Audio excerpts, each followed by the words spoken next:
The good news, I think, for the community is the debt service budget. The debt service budget is down in both scenarios.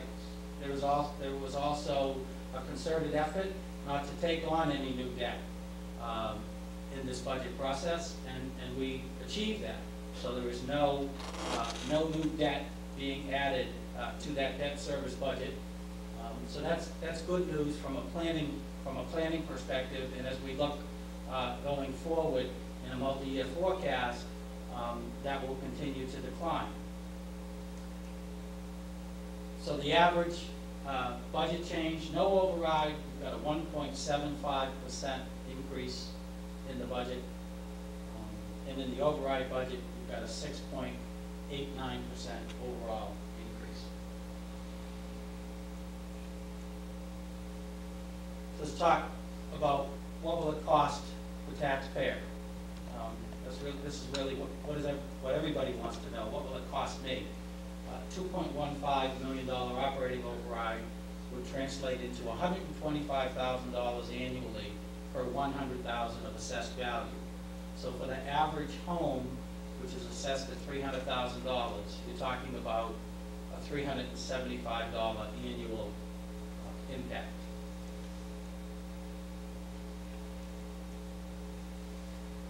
Now what I'd like to do is go through, if the override's approved, what will it restore? What were the cuts? What were some of the details of those cuts? As I mentioned, there was inspectional services, the assistant building and assistant wiring inspector, the assistant director of elder services, a position that was added two or 3 years ago, and unfortunately, as part of the budget process, if there's no override, the board felt elimination of that was necessary.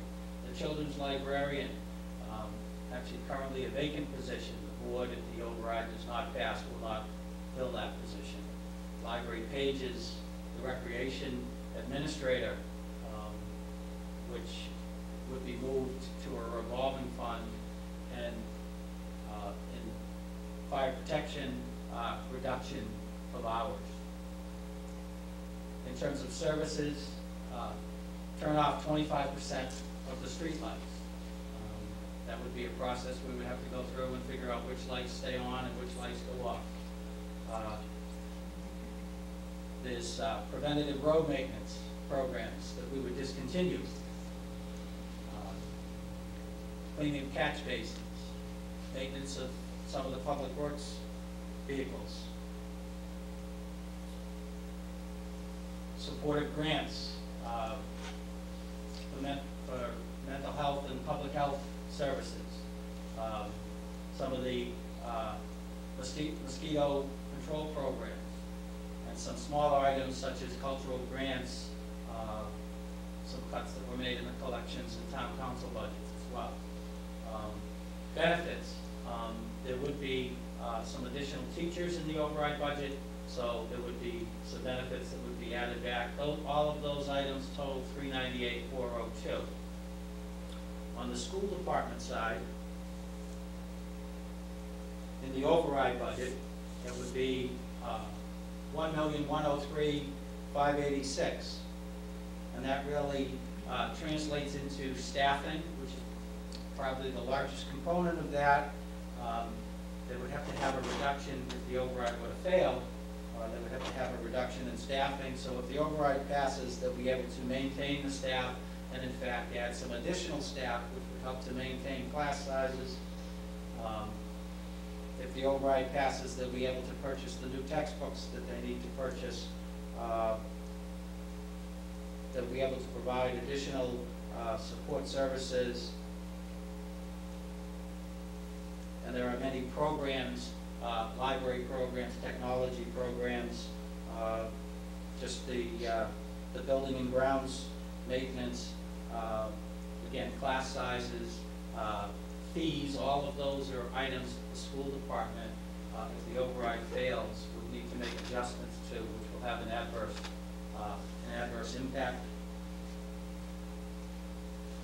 I mentioned some of the small capital The override would allow us to move forward with some of the small capital.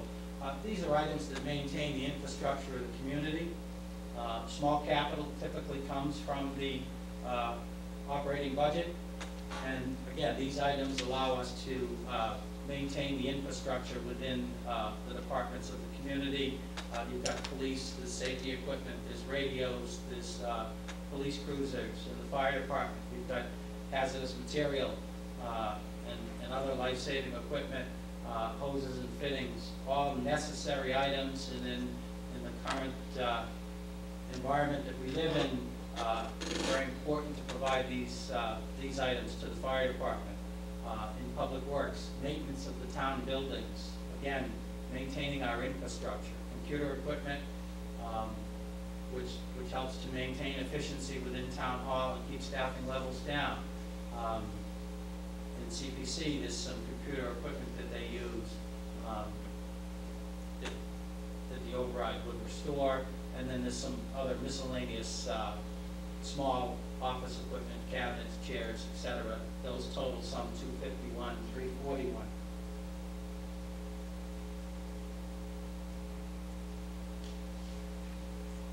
So again, the override summary. What does the override provide? The override would restore the school reductions of 1,103,586. Again, to maintain class sizes, purchase textbooks, and maintain the quality of education here in North Reading. Would restore general government reductions that we made in order to create that transfer. We had already created a budget, as you saw from a prior slide. We had already created a budget that did not have a lot of additional items in it, and we further reduced it, assuming an override didn't pass. We had reduced it further for the 736. Restore eliminated small capital. Again, maintenance of the infrastructure. If we forego maintenance of our infrastructure, it will only cost us more in the long run, and the override would also restore net revenue gain from the trash fee, 325.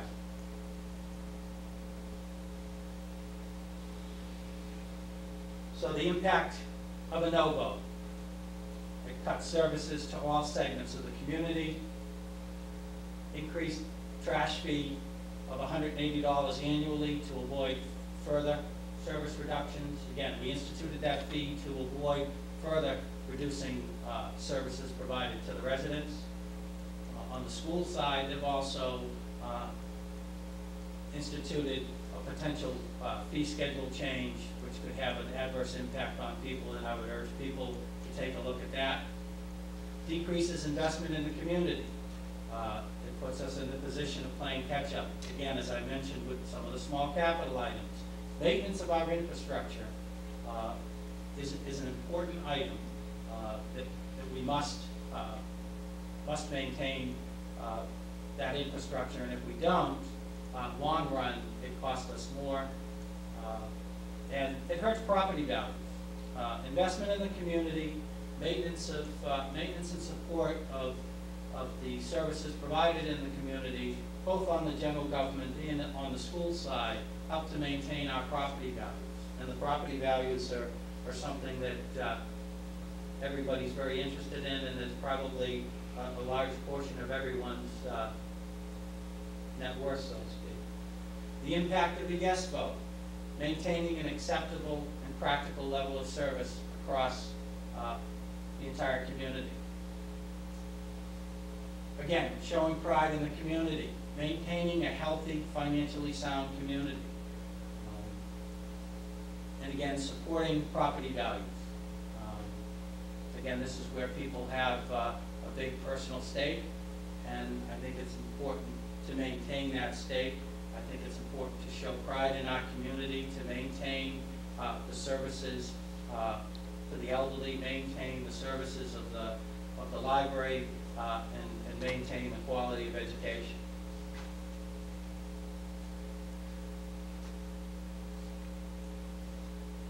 Now I want to take a moment to talk about the future. As I mentioned at the beginning, we used a forward-looking process. We used multi-year forecasts. the selectmen are committed to conducting and continuing a forward-looking budget process, using multi-year forecasting so that we know that what the impact of the decision today will have on future budgets as we move forward. Again, this year was the first time the community has used a multi-year forecast in the budget process, and it was a valuable tool, and we need to continue to refine and enhance that. Constructing a zero-based budget to FY04 and beyond. I think that whether the override passes or doesn't pass, we need to go back to sort of zero-based budgeting, begin the process very, very early,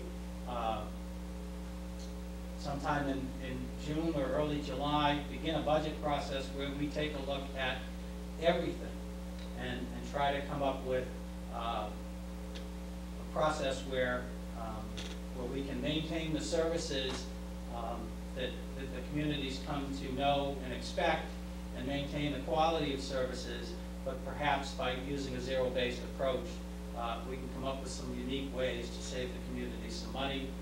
The board is committed to avoiding future overrides.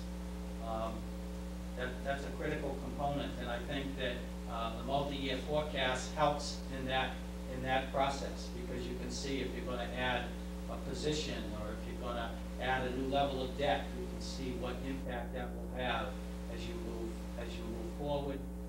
The board is also committed to and in the process of a review of fees. We have many fees throughout the community for particular services, and the board feels that those fees should be borne by the users of those services and not necessarily borne by all of the taxpayers. So we need to take a look at all of them and make sure that they are appropriate. We're not going to charge inappropriate fees, and we're not going to charge a fee that is far in excess of the service provided, but some of the fees have not been looked at since the 1980s, and I think it's appropriate that we take a look at those things. And we want to work towards assisting low-income seniors and families. I think we need to take a look at some of the tax relief programs we have in place. The board has already begun that process, and we will try to further enhance those programs because we do want everyone to be able to remain in the community.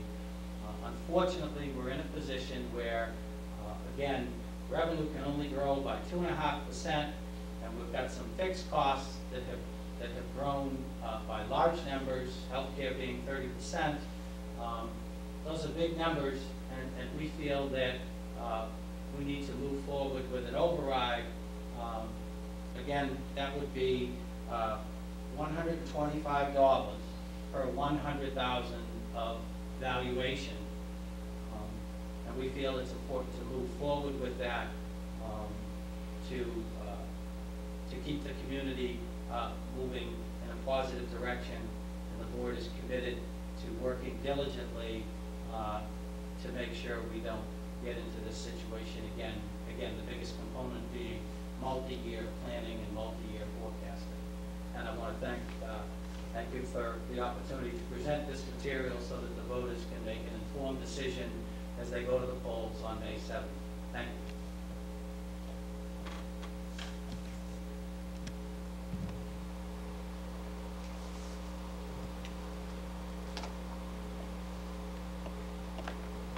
Thanks, John.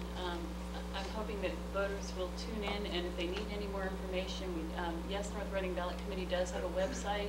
It is yesnorthreading.org, and you can find more details about basically a lot of the information that was in John's presentation and about some of the specific implications. I think it's fairly obvious that this override has far-reaching implications for every single member of the community.